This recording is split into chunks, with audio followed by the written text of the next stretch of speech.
Here and we are Pure Plastic Surgery, and it's Hump Day with Dr. Alex Earl. And as many of you know, it's the time I get to spend with you guys and answer all your plastic surgery questions and go over plastic surgery topics. And for those of you who have not been following me for a long time, you'll know this is good and reliable information because I'm a double board certified plastic surgeon. Okay, we're going to talk about a very important topic here today, and then after that I'm willing to answer any questions you may have regarding any procedure, and whether we're talking about pre-op, inside the operating room, post-op, anything that relates to plastic surgery from head to toe. I'm happy to answer that for you as well. Okay, but today we are going to talk about infection. We're going to talk about infection today. We're going to kind of dive into it, kind of explain the causes, why it happens, how to minimize the risk, and that's the key word there, how to minimize the risk. And I'm not saying how to prevent it, because you can't prevent infections 100%, okay? And then we'll go into kind of the rates of infections and what to expect, okay? All right, so number one, what causes infections? Why do infections happen, right? So really, the major causes for infection are bacteria, fungus, and then there's others, such as like protozoa and other kind of, like worms and things like that could potentially cause an infection. But really, the thing that we're talking about the most when it comes to operative infections or post-operative infections, especially in a setting like this, like an outpatient or office-based surgery setting where infection rates are actually quite low, it's mostly due to bacteria. So bacteria is really the number one cause, all right? And so, of course, what happens when you do surgery, okay, or let me take that a step back, like what is the number one protective layer that we have against infection, right? And that's exactly right, that's our skin, right? Our skin is what protects us from infection. And so when we do surgery, by definition, we're breaching that skin, right? We're making an opening, we're making a cut, we're breaching the skin. So whether it's a large cut like a tummy tuck, or a small cut like a breast augmentation, or even a tiny cut like a liposuction, we're making a breach into that skin, and therefore we're creating a portal or an avenue for these bacteria, which is the most common, to then get into that area, and then they start to multiply, and they have their toxins and everything else, and then that creates an infection. All right, so and from there, sometimes they can even get into your blood system and then create a severe infection. In some cases, that's what we call sepsis. Those are severe infections. Okay. So the most common cause is bacteria, and that's what I'm going to focus on here today. But like I said, there are some potential other causes which are more rare, like fungus and tapeworms and all these other things. But you don't see that much. You may see that more in hospitals, so infection rates might be a little bit counterintuitive, but infection rates are actually higher in hospitals than they are in office-based or outpatient surgery settings. Why is that? Because sick people go to hospitals, right? Right? So you don't think about it, but it's the sick people that go to hospitals. So sick people have more infections, and therefore there are more bacteria and stuff in the environment, and therefore infection rates are higher at a like a level 2, level 3 hospital setting. Whereas, say for example, our office here is all office-based surgery setting. We're doing completely elective surgery, and we only do surgery in healthy people. So infection rates are actually lower. Okay. All right, so what are the most common bacteria? So two of the most common bacteria that cause infection are strep and staph. Now, many years ago, probably about 10, maybe 15 years ago, the staph that was in the hospital was different than the staph that was out in the community. The staph in the hospital was a lot more aggressive, and it was resistant to antibiotics, and that staph was called MRSA. MRSA. That stands for methicillin-resistant Staph aureus, which means that your regular penicillins and a lot of the other, some of the other antibiotics, like Keflex, cephalexins, and that family, they can't kill this staph. All right, and so before you would pretty much only get this kind of staph in a hospital setting, but today, 2022, unfortunately, that is no longer the case. You can get MRSA is now in the community. It is everywhere. It is now a community-acquired bacteria. You can get it pretty much anywhere you go. So it's not just in the hospitals anymore. Pretty much the staff that's out there now in the community is methicillin resistant, and so therefore you can't treat it with simple penicillin type antibiotics. So where do we carry this MRSA? We carry it everywhere. It can be on our skin. It can be a common place for a lot of us to carry it is inside our nares. We can be carrying staph bacteria in our nares. So staph is everywhere. It can be on countertops. It can be in the soil. It can be pretty much anywhere. So these are the most common ones. Of course, there's many other bacteria out there that can cause an infection. You may have heard of something like Pseudomonas. There's also enteric bacteria, the ones that are in our gut that you can find then, of course, near the anal region if we're working, say, in the buttock for some reason. So those will be common down there. And then, of course, you have like the really like tough, very resistant bacteria, which are part of a lot of people have heard of tuberculosis. Well, that's a bacteria called mycobacteria, and that family of bacteria are very tough to treat. But there's more than just tuberculosis. There's other ones that you can get that are found in the soil or in the water as well. And typically, if you get that type of infection, it requires multiple antibiotics, like 3 or 4 different antibiotics for a long period of time, anywhere between 3 to 6 months, to get rid of a mycobacterium type infection. Okay. All right. So here we go. So just to review once again, the causes are typically bacteria is the most common, and of the bacteria, the most common are strep and staph, and MRSA is now in the community. Okay. And what happens? Well, of course, when you cut yourself or we do surgery, we breach the skin, the bacteria can get in, then they start multiplying, they also start excreting their toxins, and that causes an infection. All right? So, can you 100% prevent infections? The answer is no. Okay? This is what everyone needs to understand. There's no way to completely prevent an infection. Now, you can decrease the risk, and you can make that risk as low as possible, okay, but it will never be zero. The only way to have a 0% infection rate with any surgery is to not do surgery. That is the only way, okay? Which means that if you do enough surgery on enough people, eventually someone's going to get infected. Now, of course, for that particular patient, is either 0% or 100%, right? For any particular patient, you either get an infection or you don't, right? You can't get like a half infection, right? So for you as a patient, it's going to be 0% or 100%. Now, taking all patients together, I'm going to give you the rates down here, and we're going to try to get them as low as possible, but it will never be 0%. It will never be 0%. You go to the best place in the world, which I think Pure is probably one of them, and it will not be 0%. Okay? All right, so what can we do? What can we do to get that rate to be as low as possible? All right, well, you have to follow our pre-op instructions. All right? We give you the instructions because they're very, very important. All right? And some of the things that you're going to get from our pre-op team is that you need to start showering with a very special soap. All right? This special soap is called Hibiclens. So you need to start showering with a Hibiclens soap starting 1 week before surgery. So a week before surgery, you're not going to use your regular soap that you use every day. You're going to get this Hibiclens soap, which you can get pretty easily. You can get a Walgreens, you can get a CVS.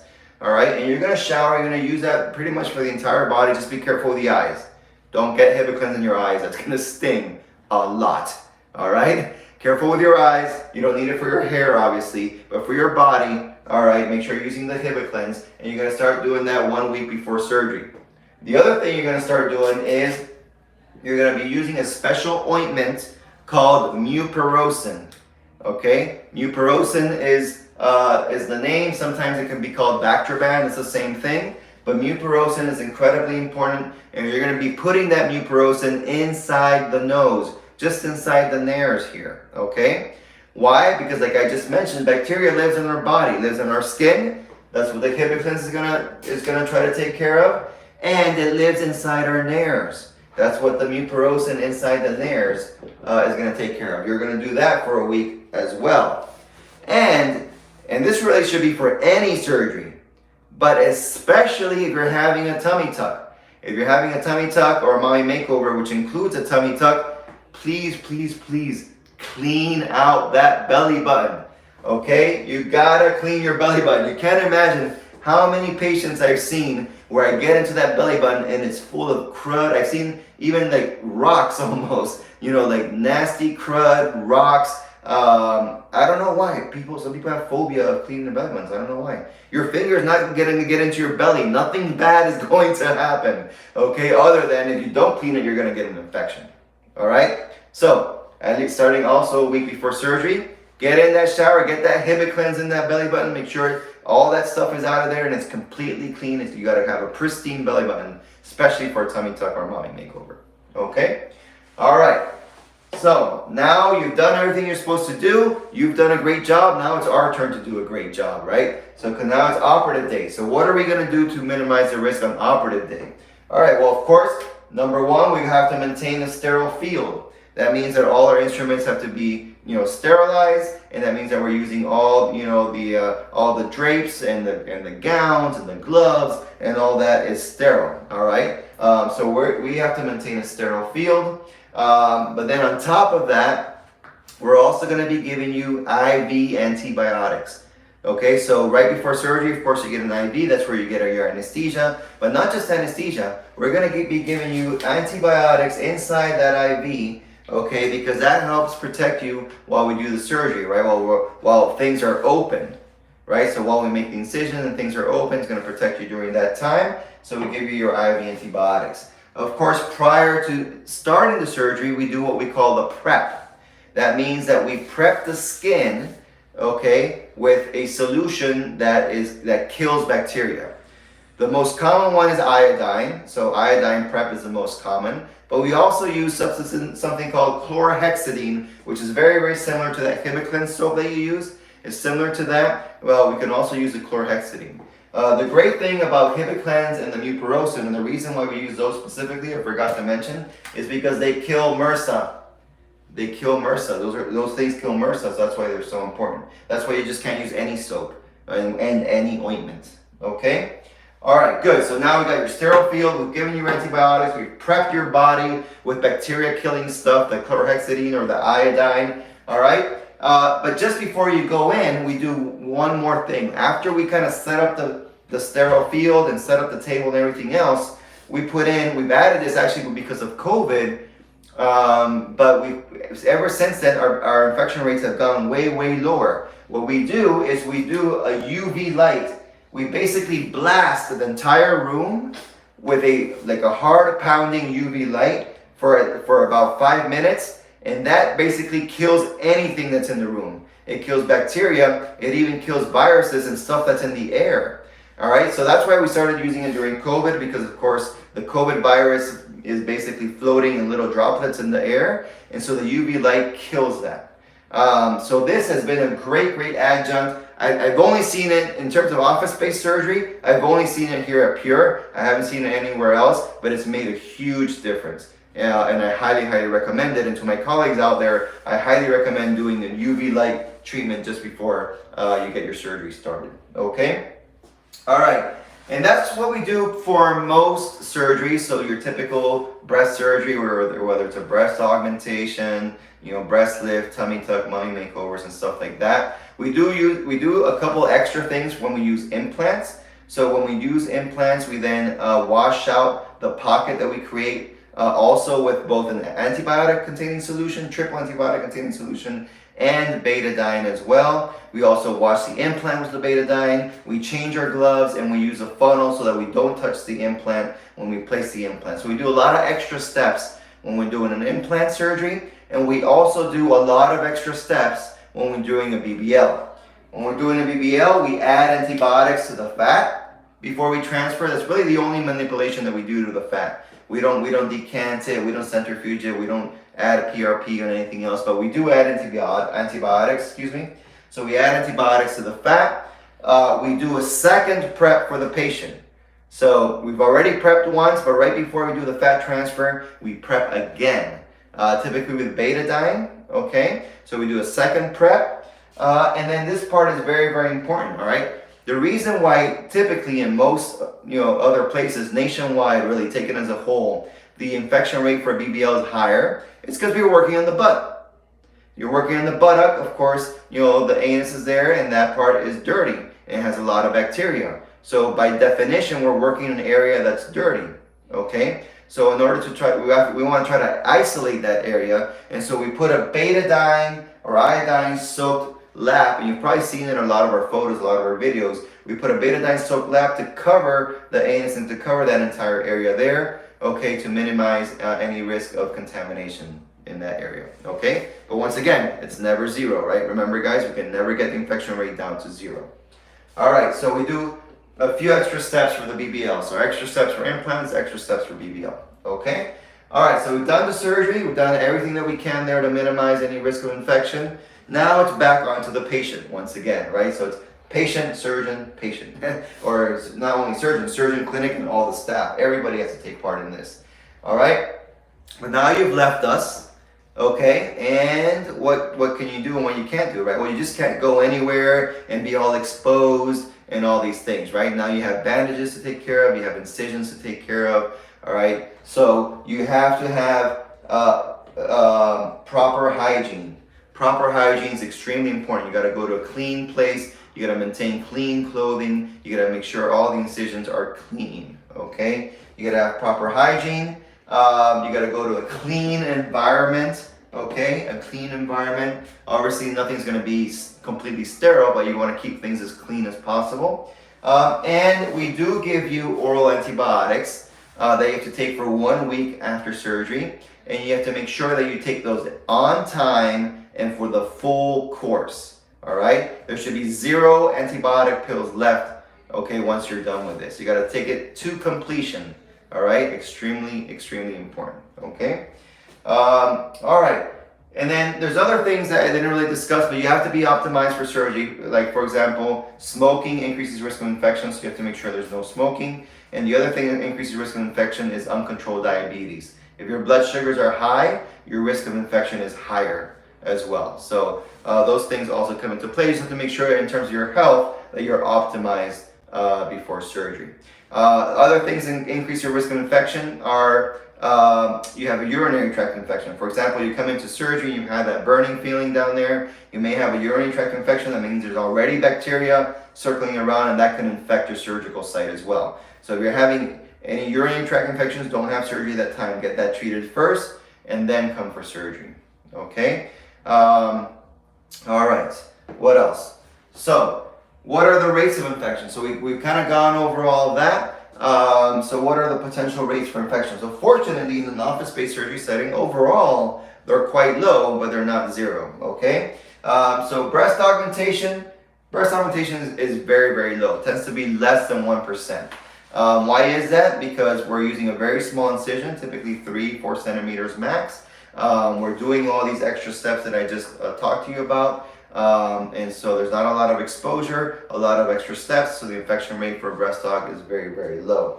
Tummy tucks is going to be higher. Why is it higher? Well, because there's a lot more exposure, the incision's a lot larger. We're undermining all the way up the belly, so it's not just down here, but we're undermining all the way up to the what we call the xiphoid process up here, so that's all lifted up. So there's a lot more what we call dead space afterwards. That's why we put in those drains, okay?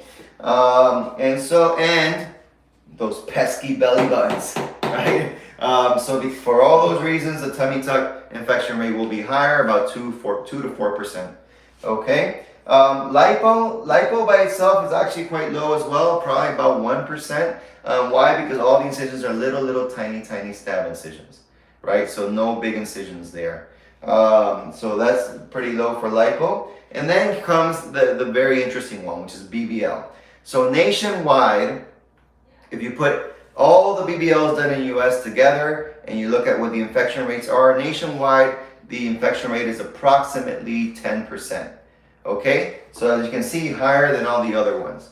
All right? Why is that? Because of what I just mentioned, because of the area that we're working with, right? We're working in the buttock. All right? So there's more bacteria there that could potentially then get in and cause an infection. Also, we're putting large amounts of fat, which at the beginning, hasn't taken, like your body hasn't, created its blood supply, and therefore some bacteria goes in with that fat. It's basically like you just put the bacteria in a bowl full of food, right? They love to munch on that fat and create an infection. All right, so for all those reasons, nationwide is 10%. But check this out. What is it at Pure? At Pure, it's only about 1 to 2%. 1 to 2%. That's extremely low for a BBL. And how do we achieve that? Because of everything here that we described that we do. Okay, we make sure that patients are on the Hibiclens, we make sure they're on the mupirocin, we make sure that that their diabetes is controlled, that they don't have a urinary tract infection or some other infection going on. And of course we do this extra step here with the UV light and all these extra steps here to minimize the risk of infection with the BBL. And putting all that together has worked wonders. And we've been able to drop that BBL infection rate to 1 to 2%, which is actually quite fantastic. But, like I said before, take home message, right? It's not zero. It'll never be 0%. So if I do 600 BBLs, right, and I have a 1% infection rate, that means there's going to be 6 people in the year that are going to get an infection. And it sucks. It's unfortunate, but you can never bring the rate down to 0. So, why did that specific patient get it? Who knows? It could be any of these things. Maybe they didn't do their Hibiclens. Maybe their belly button was dirty. Maybe they just had bacteria, and they just got in and they got an infection. Who knows? We don't know. Maybe the environment that they went to after surgery was not clean. Who knows? And it's not really about that. It's about just doing everything that we can to try to minimize the risk. We get it as low as we can. But of course, we're very busy. We do about 600 or so plus BBLs a year, which means that unfortunately, then there are going to be about 6 to 7 to 8 infections a year. Okay? All right. Woo! That was a lot. Okay? But I think it's a very important subject, but I'm happy to answer any questions either related to this or really any plastic surgery topic. All right, let's do it. The first one is for YouTube. All right, this is YouTube Stephanie. followers. And she said, "Hi doctor, I'd like to know how far high on the back do you go with Lipo 360 and how high on the sides?" Excellent. All right. Hey, Stephanie, I hope you're doing great.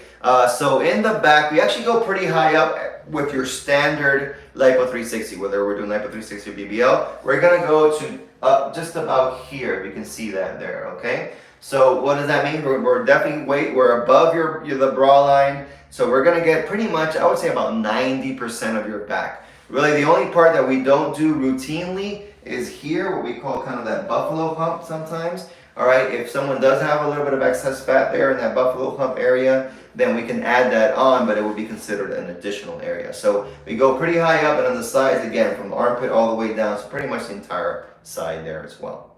Okay, this one. I have a mesh from the previous hernia surgery. Does that affect a tummy tuck in any way? So technically it should not, all right? So most meshes nowadays are placed actually inside. So you have your abdominal wall, which is your muscles, and a lot of times the meshes are actually placed inside that abdominal wall. So it's kind of, where deeper, where the organs are, okay? So when we do a tummy tuck, we're not anywhere near that area. We stay above your muscle, so we're dissecting above the muscle, and therefore we shouldn't see the mesh at all. Now, there are times where the mesh may be placed above the muscle, but still, it should be laying like right on top of the muscle. It shouldn't really affect us. We should still be able to do that tummy tuck without any issues. Any tips on recovery if you are prone to keloid? Yes, so there are a few tips. Having said that, there's always, if you're prone to keloids, you have a genetic predisposition to keloids, they can happen. But here's what we should do. So starting at 2 weeks, so 2 weeks post-op, you should start using a silicone-based scar cream or scar gel. The one that we use here is called Silogen, all right? But you use the cream, or sometimes there are also strips. And you have to be very diligent with that. You have to use it twice a day, every single day, without fail, okay? That's gonna help quite a bit. Now, if we start to see that the scar gets a little bit raised, then sometimes we can then inject the area with a steroid. The most common one is called Kenalog. And sometimes you have to repeat that, maybe say every 2 months, or maybe for 2 or 3 more times to help it, basically reduce or prevent the keloid from occurring. Now, if you've tried all that and you still get a keloid, and it's been say like a year since the surgery, then sometimes we do have to go back and do what's called a scar revision, which means you have to remove or excise or cut out the keloid and basically start all over again. Now, what's the ideal BMI for a BBL at YouTube? All right, so I'm gonna give you a range. Okay, so the BMI range for BBL, at least with me here at Pure, is probably from a BMI of 20 to 30. That's the ideal range there. If you ask me what I think is probably the most ideal BMI, it's gonna be somewhere between like 22 and 24. I think that's probably where you get the most optimal results.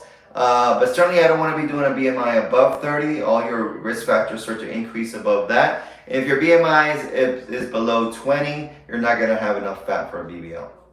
Oh yeah, I like this one. What's the most important range? Oh, hello? Sorry. What are the levels on your labs pre-surgery that are most important for a BBL? All right, so we're going to be getting several labs. So we're going to be getting a blood count. We're going to be getting your electrolytes. We're also going to be seeing your coagulation status and your whether you're pregnant or not, and HIV status. Okay, so your HCG, which is whether you're pregnant, of course, needs to be near zero. And your HIV will hopefully be negative, but if it's positive, it's fine. We just need to know so that we know what your levels are. Now, in terms of your blood work, the most important one is what we call the hemoglobin. So that hemo level needs to be ideally 12 or above. We do accept 11, okay, but it's not ideal. We want to try to boost it up to at least 12 or above. That would be most ideal. And in terms of your electrolytes, there's a whole bunch of them. Your potassium, your calcium, all of those have to be within the normal range. And then, of course, your coagulation status, like how well you clot, has to be within normal range as well. Okay, after a tummy tuck, when are you able to put your foams and boards? So you want to wait at least 2 weeks, okay? Tummy tuck is different than a lipo, all right? Tummy tuck has a long incision, and we've also undermined all that skin, so it's somewhat compromised by definition. All right, so we can't be like hitting that skin and compressing that skin too hard, too quickly. It can lead to problems. It can lead to like less blood flow to the skin, open wounds, skin necrosis, which means skin dying and issues like that. So you want to wait at least 2 weeks, all right? But after 2 weeks, and hopefully at that point in time the drains are out, then you can start, putting some foams for a little additional compression to the area. If I'm combining BBL with arm lipo, does it take away from the amount of BBL fat I can remove? Yes. All right. So the total that we can remove is 4,000 cc's or 4 liters. Okay. And that's whether we do 1 area, 12 areas, or 16 areas. Okay. That is basically the max that we can remove. So if we're doing a BBL and we add arms, then we have to add, whatever we remove from the arms to the total. Okay. And then yes. So the max of all the areas put together is 4,000 cc's. Once we get to 4,000 cc's, then we have to stop. Okay, the classic one. Do you do lipo and a tummy tuck? So we don't do a lipo 360 in a tummy tuck, but all tummy tucks come with a specific area of lipo, which is typically your flanks and your waist. Okay, so flanks and waist are done with the tummy tuck, but not a complete lipo 360. Right? Why is that? Well, we're limited to only 1,000 cc's of fat removal via liposuction when we do a tummy tuck. And who's limiting? You may be asking now, like, who's limiting you? So we're limited by the Florida Department of Health, okay? So the Florida Department of Health determines the rules for office-based surgery, and one of the rules states that when you're doing a tummy tuck, you can only remove 1,000 cc's of fat via liposuction. Okay, this is for a recurrent patient. For round 2 BBL, yes. Is it okay to have minimal fat, especially if you just need to contour waist and mild projection increase? Yeah, I mean, all depends on really what you're looking for in your round 2, right? So, but it's a good question in the sense when you do a round 2, you're going to have less fat than round 1, right? Every time you come in for another round, you're going to have less fat to work with. It's the rule of what we call diminishing marginal returns. Why? Because, number one, we've already removed a ton of fat in the round 1, but also because there's more inflammation, more scarring, more fibrous tissue, and that fibrous tissue is not fat. It doesn't work well for transfer. Okay, so your round 2, you're going to have less fat. So, but how much fat we need, that all depends on your goals. If you're looking just to like maybe fix small areas or maybe fill in the hip dips a little bit more. Maybe all you need is like say 400 cc's of fat, which we'll be able to find. So if we're all, we just want to contour your waist, add a little bit more fat to the hips, then it should be okay. But really the answer is, I got to look at your case, right? Every case is different. So, go ahead, send in your information, send in your photos, go to our website, www.pureplasticsurgery.com. There you're going to see a little button that says virtual consultation. You're going to hit that button. That's where you can input all your information. You can upload the photos, and then I can evaluate you and let you know whether I think, you have enough fat for what you're trying to achieve. Okay, this is not a question, but this is a beautiful message for you, Doug. All right. I'm gonna read it. Hello, you did a BBL on my daughter, and she looks amazing. Thank you. All right, awesome. Well, I'm so glad to hear it, and thank you so much for coming on and giving us your beautiful message. All right, has it been already? That's it? 30 minutes already? My Lord. Okay. All right, that one went quick for me. But I hope this was valuable. I think this is great information to have. And also, not only kind of telling you why it's happening, what's going on, the fact that we have bacteria everywhere in our skin, in our hairs. It's on this counter. It's pretty much in our environment. But there are ways to try to minimize that risk. Just make sure you follow all the pre-op orders and everything post-op to minimize that risk. This is art, and we're going to take care of this. All right, that's our guarantee. The only thing that we can guarantee, I can't guarantee that you're not going to get an infection. But the one thing that I can guarantee here at Pure Plastic Surgery is that your safety is our #1 concern, and that we're going to do everything that we need to do to minimize that risk as much as possible. Okay? All right. Well, I look forward to seeing all of you next week on Hump Day with Dr. Alex Earl. I'll see you then. Ciao.